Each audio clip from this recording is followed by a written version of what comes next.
Shalom, sahabat yang diberkati oleh Tuhan Yesus Kristus. Salam sehat selalu bagi kita semuanya.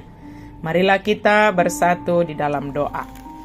Kasih karunia dan damai sejahtera dari Allah Bapa dan dari anaknya Tuhan Yesus Kristus kiranya menyertai kamu sekalian. Amin.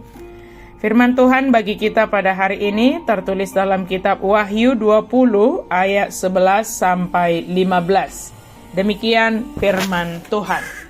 Hukuman yang terakhir. Lalu aku melihat suatu tahta putih yang besar dan Dia yang duduk di atasnya. Dari hadapannya lenyaplah bumi dan langit dan tidak ditemukan lagi tempatnya.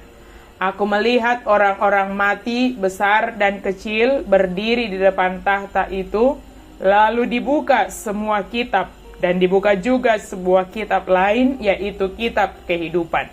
Orang-orang mati dihakimi menurut perbuatan mereka, berdasarkan apa yang tertulis di dalam kitab-kitab itu. Laut menyerahkan orang-orang mati yang ada di dalamnya. Maut dan kerajaan maut menyerahkan orang-orang mati yang ada di dalamnya. Mereka dihakimi masing-masing menurut perbuatannya. Kemudian maut dan kerajaan maut itu dilemparkan ke dalam lautan api. Itulah kematian yang kedua, lautan api. Setiap orang yang tidak ditemukan namanya tertulis di dalam kitab kehidupan itu, dilemparkan ke dalam lautan api itu. Penghakiman yang terakhir. Sahabat yang diberkati oleh Tuhan Yesus Kristus, selamat hari Minggu bagi kita semuanya. Hari ini kita memasuki minggu ke-23 setelah Trinitatis dan juga minggu akhir tahun gerejawi. Pada hari ini kita merenungkan firman Tuhan dari kitab Wahyu yang disampaikan kepada kita akan adanya penghakiman yang terakhir. Kita merenungkan yang pertama adalah bahwa akan ada akhir dari segala sesuatu. Penderitaan kita di dunia ini juga akan berakhir. Itulah dikatakan maka lenyaplah bumi dan langit, bahwa semua akan berakhir dan kita juga akan menghadapi penghakiman yang terakhir. Yang kedua, ketika kitab-kitab dibuka, Allah mengetahui segala sesuatu apa yang kita lakukan di dunia ini. Apa yang kita perkatakan, apa yang kita lakukan, apa yang kita kerjakan, semuanya Tuhan ketahui. Dan bahkan dikatakan semua tercatat. Dan kita akan dihakimi sesuai dengan apa yang kita lakukan di dunia ini. Tetapi Tuhan membuka kembali satu kitab, yaitu kitab kehidupan, bahwa tercatat di sana nama-nama yang akan menikmati, yang ikut di dalam kehidupan yang kekal.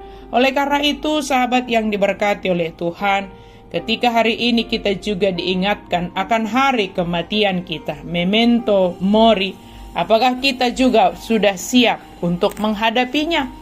Bukan menyediakan hal-hal yang penting di dunia ini, tetapi apa yang kita lakukan di dunia ini yang itu tembus hingga kepada kekekalan. Apakah kita akan menikmati kehidupan yang kekal atau kita akan ikut di dalam lautan api itu? Sebab nyata dikatakan firman Tuhan hari ini bahwa kematian yang kedua, yaitu lautan api, atau yang sering kita sebut dengan neraka, itu pasti dan ada. Oleh karena itu, sahabat yang diberkati oleh Tuhan, hari ini kita boleh sama-sama mempersiapkan diri kita masing-masing, bahwa kita adalah penerima anugerah kehidupan yang kekal. Maka lakukanlah apa yang diperintahkan oleh Yesus Kristus yang kita percayai, sebab Dialah yang akan menghakimi kita. Sebagai orang yang percaya kepada Yesus Kristus, mari lakukan apa yang diperintahkan oleh Yesus Kristus bagi kita. Mari kita berdiam diri di hadapan Tuhan, sebagaimana seruan Sefanya dari Sefanya 1 ayat 1 sampai 7, bahwa Tuhan tidak tinggal diam akan setiap dosa-dosa pelanggaran di dunia ini Dia pasti menghakimi setiap orang. Selagi Tuhan masih memberikan kesempatan kepada kita untuk bertobat, mari kita meninggalkan setiap kejahatan, setiap dosa kita. Kembalilah ke jalan yang benar.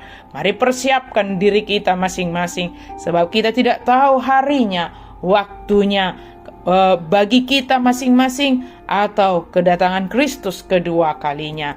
Sahabat yang diberkati Tuhan, Tuhan menolong kita untuk menghadapi penghakiman yang terakhir, sebab hari itu adalah hari yang penuh bahagia bagi kita semuanya. Amin. Mari kita berdoa. Terima kasih Tuhan untuk firman-Mu. Kami bersyukur Engkau menganugerahkan firman-Mu bagi kami.